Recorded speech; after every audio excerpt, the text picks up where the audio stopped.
खबर दिन भर आप देख रहे हैं, आपके साथ मैं हूं पुनीत। पीएफआई जो अपने आप को सामाजिक संगठन कहता है, लेकिन हाल ही में पड़े छापे और पकड़े गए सदस्यों से सुरक्षा एजेंसियों की पूछताछ कुछ और कहानी बयां कर रही है। मध्य प्रदेश से पकड़े गए 4 आरोपियों से पूछताछ में जो बातें सामने आई हैं वो चौंकाने वाली हैं। ये बताती हैं कि सामाजिक संगठन नहीं, इनके काम देश विरोधी हैं और सुरक्षा एजेंसियां टेरर फंडिंग समेत कई संदिग्ध गतिविधियों को लेकर जांच कर रही हैं।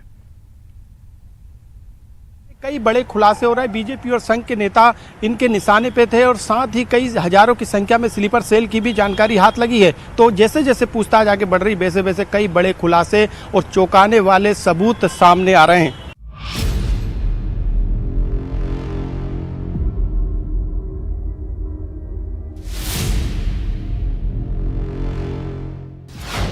पीएफआई के कितने राज, कितने कनेक्शन, अब एक्शन।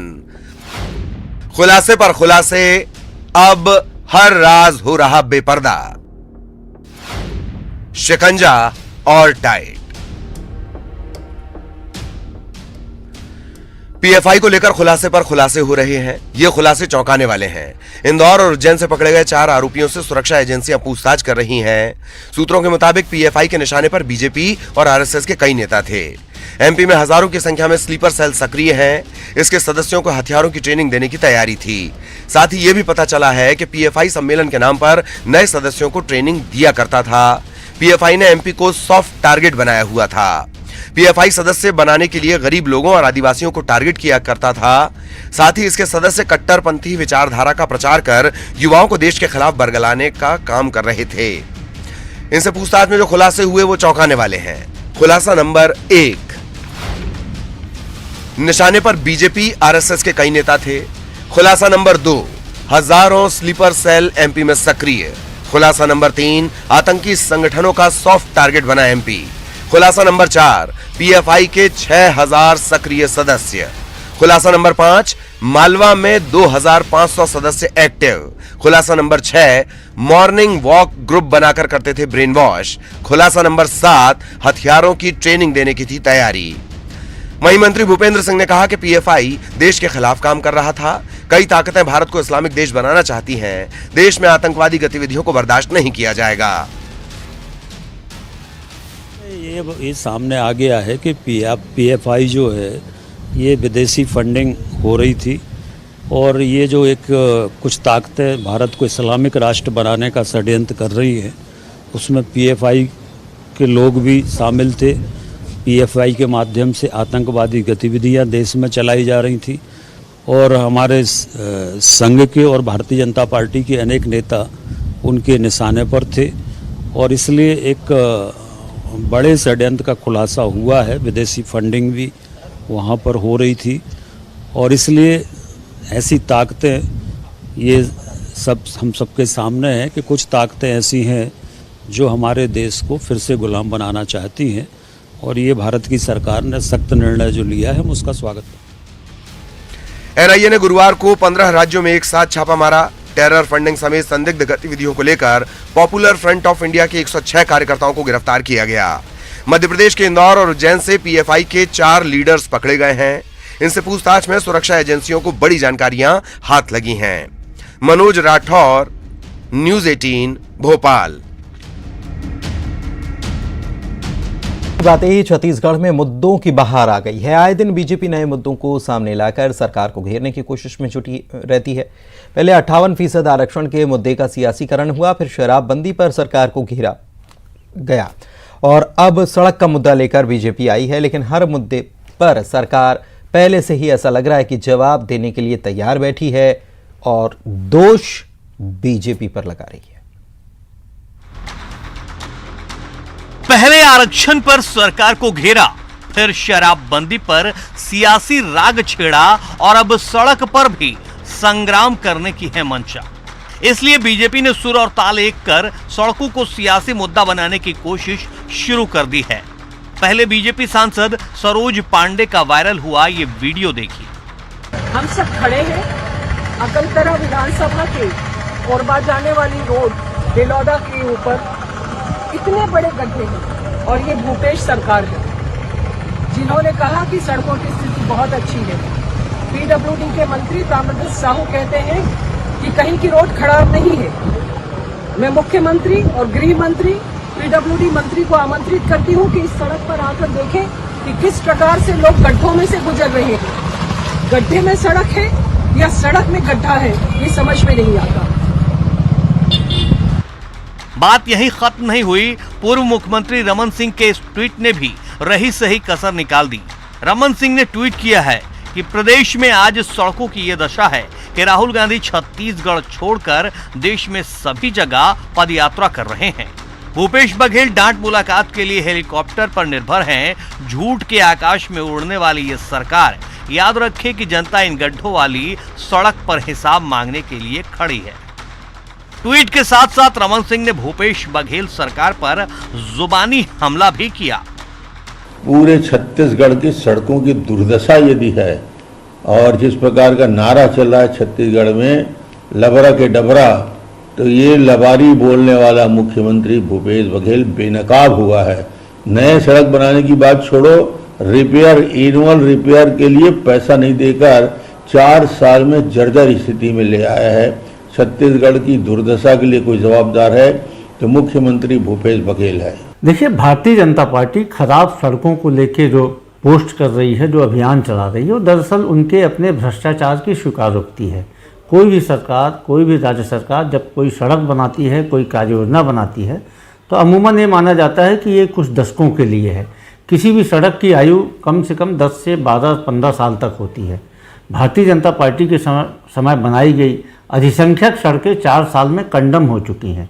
जिन सड़कों की फ़ोटो भारतीय जनता पार्टी के नेता जारी कर रहे हैं, ये सारी की सारी सड़कें 16, 17, 18 में बनाई गई थी चुनावी वर्ष में भारतीय जनता पार्टी के द्वारा, और ये सारी की सारी सड़कें 3 से 4 साल में कंडम हो गई हैं।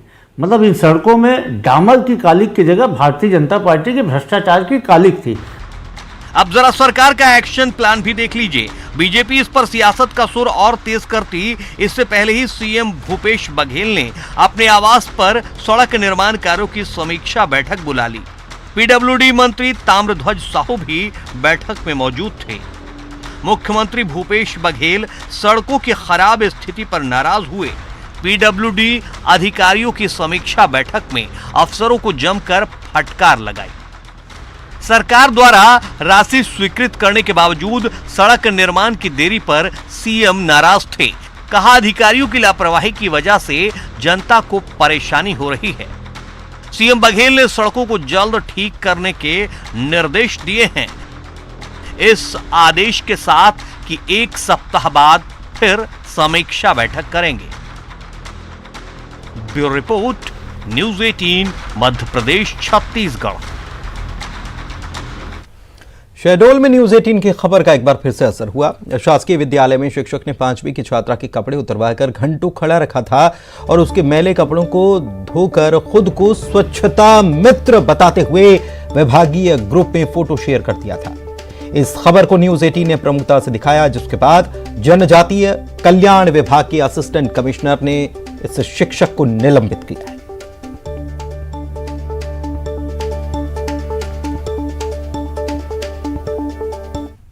संज्ञान में आया था रात में, देर रात को, कि प्राथमिक शाला बड़ा टोला जयसिंह नगर में है, वहाँ के टीचर हैं श्री श्रवण कुमार त्रिपाठी। उन्होंने बच्चे को, उसके कपड़े गंदे थे तो उसके कपड़े उतरवा के और वहीं पे उसको कपड़े को साफ़ किया। कपड़ा साफ़ करना बुरी बात नहीं है, पर जिस ढंग से वो कार्य किया गया, उसको बच्चे को घर भेज देना चाहिए था।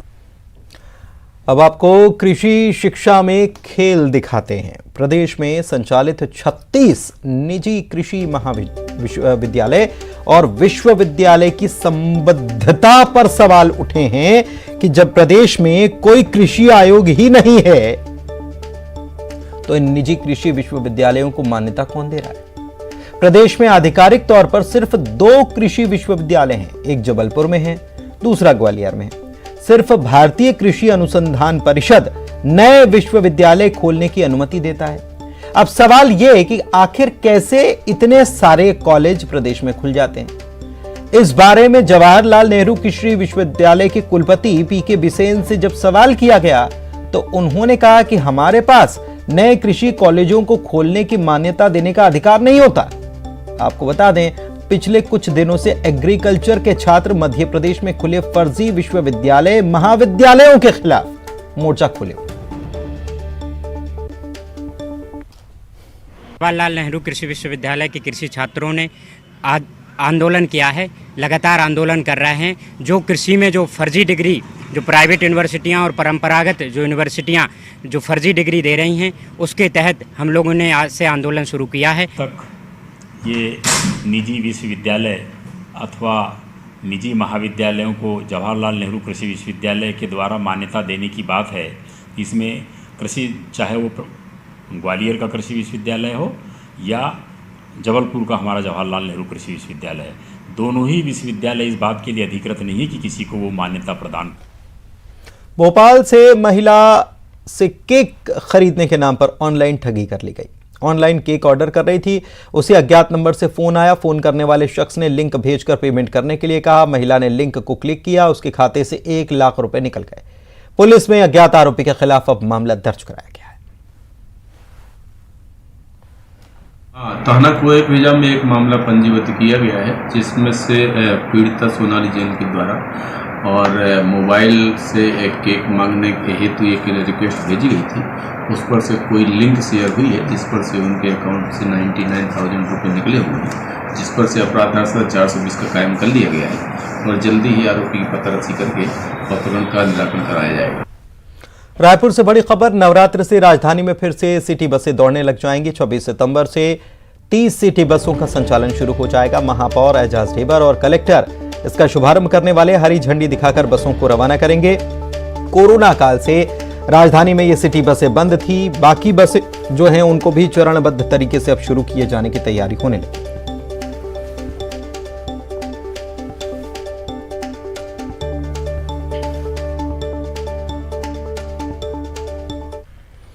चलिए बात अब नवरात्र की कर लेते हैं। तो भोपाल में नवरात्रि का पर्व धूमधाम से मनाया जाना है और उसके लिए तैयारियां बड़े जोर शोर से चल रही हैं। 10,000 से ज्यादा ऐसे स्थान हैं जहां पर मां दुर्गा का पंडाल सजेगा। मां भगवती की मूर्तियों को कलाकार अंतिम रूप देने में जुटे हुए हैं। शहर में गरबा डांडिया का भी आयोजन होना है, कहीं पर बड़े स्तर पर होना है। हिंदू संगठनों ने दुर्गा पंडाल के आसपास मांस मदिरा की बिक्री पर 9 दिनों तक प्रतिबंध लगाने की मांग की है। प्रशासन से नवरात्र उत्सव में अश्लील गाने बजाने वाले डीजे संचालकों पर कार्रवाई की जाए, ये भी मांग की गई है। संस्कृति बचाओ मंच डीजे संचालकों को पत्र लिखकर अश्लील गाने न बजाने की अपील भी करने वाला है।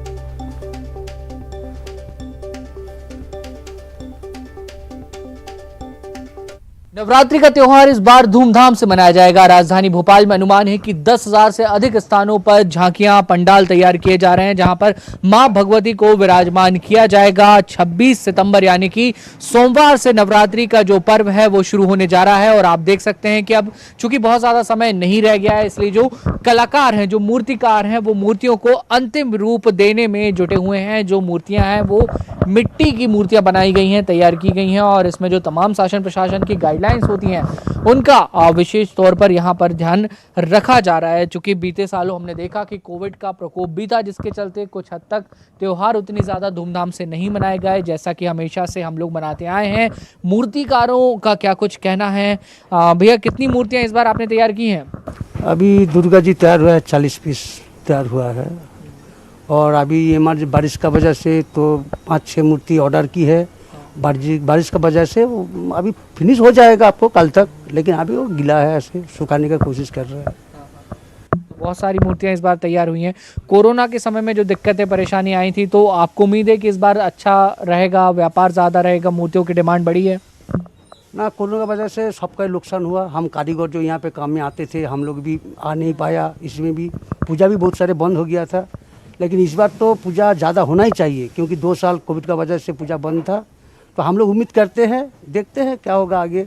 मूर्तियां बनाने का जो सिलसिला है, जो क्रम है, वो चल रहा है और उम्मीद इन मूर्तिकारों को यही है कि जो बीते सालों में, बीते वर्षों में नुकसान हुआ था, उसकी अपेक्षा इस बार जो नवरात्रि का त्योहार है वो ज़्यादा धूमधाम से मनाया जाएगा। मूर्तियों की डिमांड भी काफ़ी ज़्यादा बढ़ी है। वीडियो जर्नलिस्ट मनीष सेंगर के साथ न्यूज़ 18 के लिए भोपाल से वासु चौरे। राजधानी रायपुर में कांग्रेस और बीजेपी के नेताओं ने अपनी राजनीति चमकाने के लिए माता के दरबार को सियासी अखाड़ा बना दिया। एक ही मैदान में वर्चस्व की लड़ाई के चलते 2 दुर्गा पंडाल सज रहे हैं और गरबा आयोजन के लिए मैदान को 2 भागों में बांट दिया गया है। कि कितने समय तक आपका शासन यहाँ पर रहता है। देखिए, कांग्रेस सरकार की कर्मण्यता और धार्मिक कार्यक्रमों में भी राजनीति, ये कांग्रेस ने अपने आचरण से यहाँ पर दिखा दिया। बीटीआई मैदान में खमाड़ी सांस्कृतिक सार्वजनिक दशहरा उत्सव समिति के द्वारा ये 74वां वर्ष है। 74वां वर्ष, जब हम पैदा नहीं हुए थे तब से ये आयोजन हो रहा है। संकल्प सार्वजनिक रास गरबा उत्सव समिति सभी जानते हैं 15 वर्षों से बीटीआई मैदान पर हो रहा है। लेकिन एक कांग्रेसी नेता जो क्षेत्र का है, जिसको समिति ने बाहर कर दिया उसके गलत कामों के कारण, वो एक नई समिति बनाकर सरकार के संरक्षण में, विधायक के संरक्षण में वहां पर कब्जा हथियाने के लिए प्रशासन पर दबाव बनाकर घुसे हैं। वो सुन रहा हूँ, कोई 70 साल बोल रहा है, कोई 72 साल बोल रहा है, कोई 74 साल। मैं ये पूछना चाहूँगा कि ये पहले रहते कहाँ थे? पहले तो पंडरी, राजा तालाब, उसके बाद शंकर नगर में आए और ये गुमराह कर रहे हैं। ये चंदाखोरों का चंदाखोरी है, इन तिलमिला गए हैं, इनका चंदा बंद हो गया है। ये हम तो उनको अतिथि करके बुलाते थे, जब पार्षद थे तो अतिथि करके इनको बुलाते थे। और कुछ लोग हैं जो चंदाखोरी, उनके साथ कोई नहीं है, सिर्फ गुमराह कर रहे हैं लोगों को, अधिकारियों को गुमराह कर रहे हैं। अधिकारी जितने हैं सब बाहर से आते हैं, इनको मालूम नहीं है। सरगुजा में दुर्गा पूजा आते ही पुलिस अलर्ट हो गई है। पुलिस ने दुर्गा पंडाल आयोजकों से बैठक कर हाईकोर्ट के आदेशों का पालन करने के लिए निर्देश दिए हैं।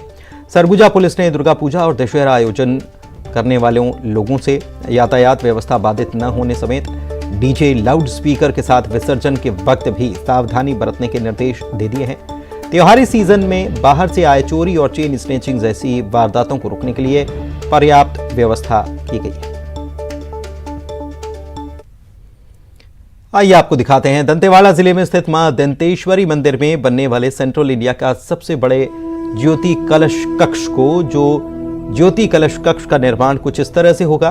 छत्तीसगढ़ सरकार के प्रयासों से मां दंतेश्वरी मंदिर के जीर्णोद्धार और सौंदर्यीकरण का काम हो रहा है। सीएम के निर्देश पर मां दंतेश्वरी मंदिर में सेंट्रल इंडिया का सबसे बड़ा ज्योति कलश कक्ष का निर्माण किया जाना है।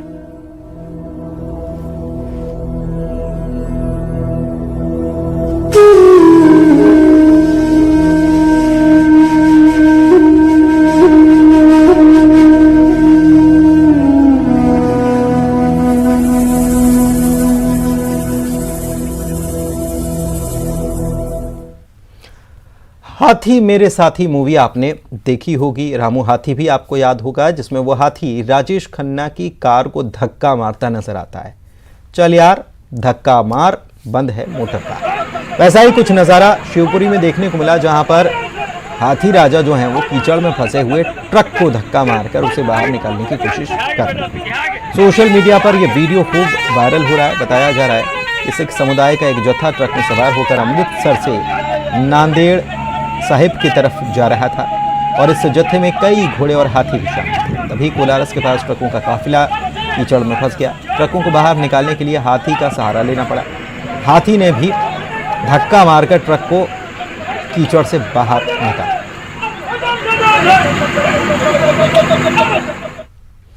और इसी के साथ खबर दिन भर में इतना ही। नमस्कार।